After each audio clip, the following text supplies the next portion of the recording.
National Assembly is one assembly that is determined, is committed, is resolute in ensuring that Nigerians and Nigeria get the very best. And I want to say clearly without missing word that Nigerians should not lose faith, should not lose confidence, should not lose hope in the 10th National Assembly. If you see the way and manner we deliberate, the way and manner we look at issue in the House, you agree with me that we are more concerned, we are more pained, we are more worried, we are more determined to ensure that Nigerians have a better a facelift. Nigerians get it right, and Nigerians have a way of saying that they are proud to be part of this country. So I know very well that it's already a tradition that when government is in place, people will definitely criticize the policy of government. Whether positive or negative, people must continue to talk. But one thing I know about politics is that it's the end that justifies the means. And they say that a bad beginning can make a good end. So I want to call on my people, the people of Apagatu, and of course Nigerians, not to lose hope and lose faith in the leadership of the 10th Assembly and the National Assembly under the watch of the able leadership of His Excellency Honorable Tajudeen Abbas.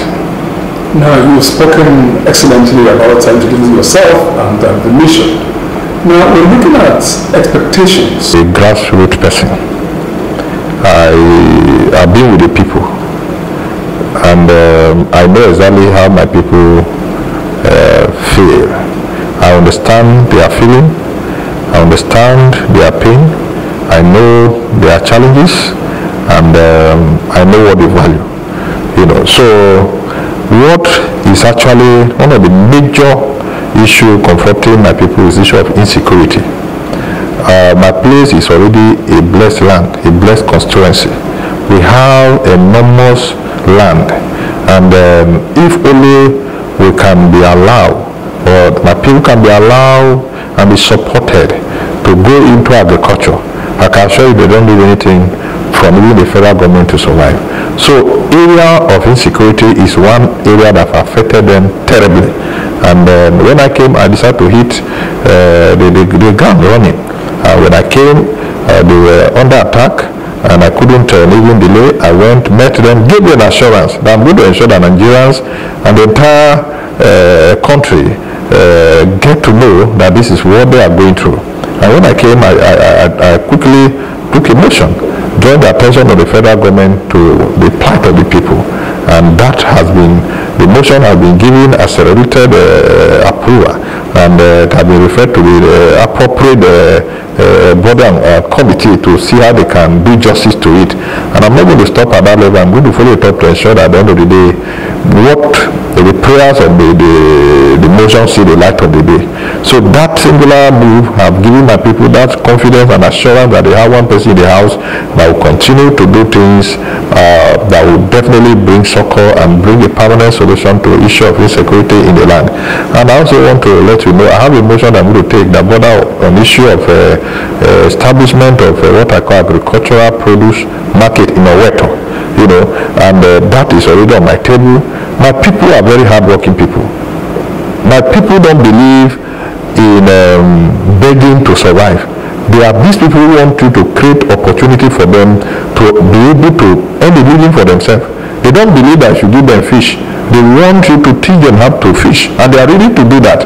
So what they want is to see how they can have a very conducive atmosphere so that they can live or exercise or put their energy, apply it to see what they can get out of it.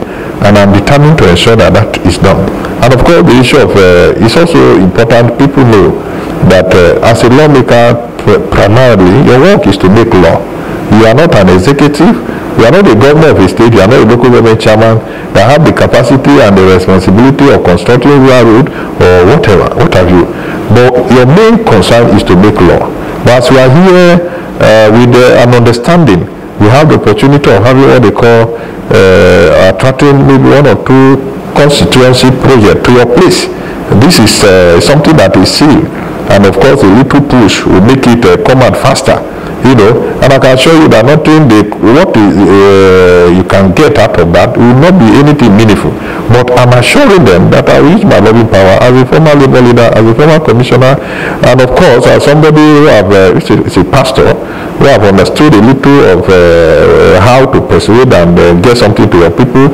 I shall use all the valuable quality that is endowed me to ensure that I lobby certain project to my place, even if it's not going to power that be. You know, in National Assembly and national politics, party is not a barrier.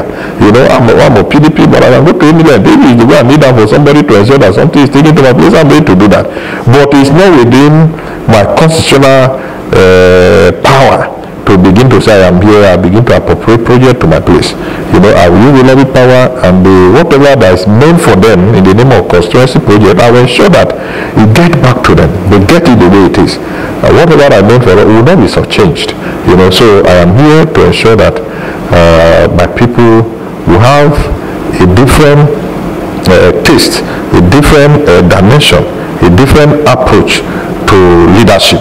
Because the kind of leadership I'm going to give to them, it will just be like a little paradigm shift. It's going to be business as usual. I will do everything to ensure that I add value to the life of my people and to the constituency in general.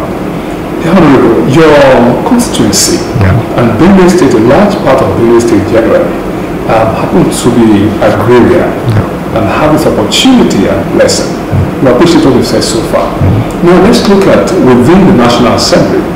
You are the PDP, this lead opposition party, and you have supported the leadership of an APC member to emerge in the person of the Right Honorable Tajuddin Abbas, PhD.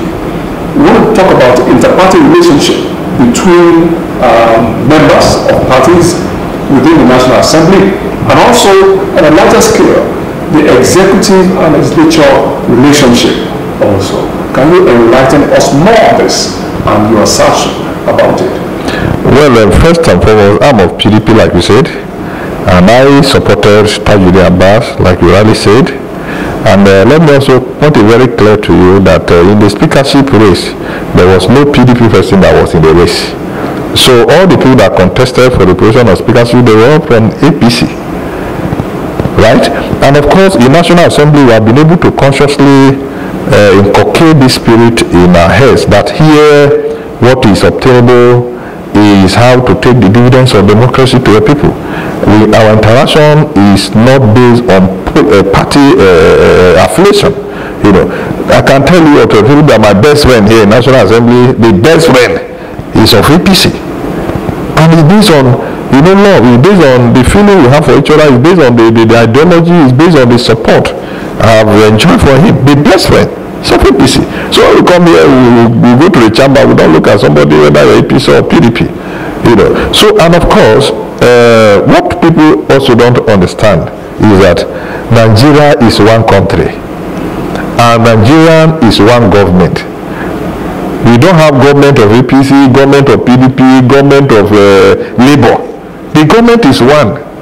And if government that is one must move ahead and must achieve something tangible for the people of Nigeria, they must work as a team, as a unity. You know, so whether you like it or not, we're talking about legislature, we're talking about executive, we're talking about judiciary, it's one government. And that is Nigeria government. So anybody who tells you that if the executive and the legislatures and the judiciary begin to fight, it is the masses that will suffer. Because who will make the law will be implemented by the executive, and then the judiciary interpret the same law. So there is no synergy among the two arms of government. There's no way we make progress. So I want to say very clearly that as somebody who also did unionism before, I was a union person in the state, and the thinking is that when you're a union leader, you should be fighting the government. But I was using diplomacy. I used what they call dialogue, peaceful dialogue. I did unionism to the extent that the governor of the state at a point made me commissioner. It's very rare. I achieved a lot for being workers, and that could have affected my relationship with the governor.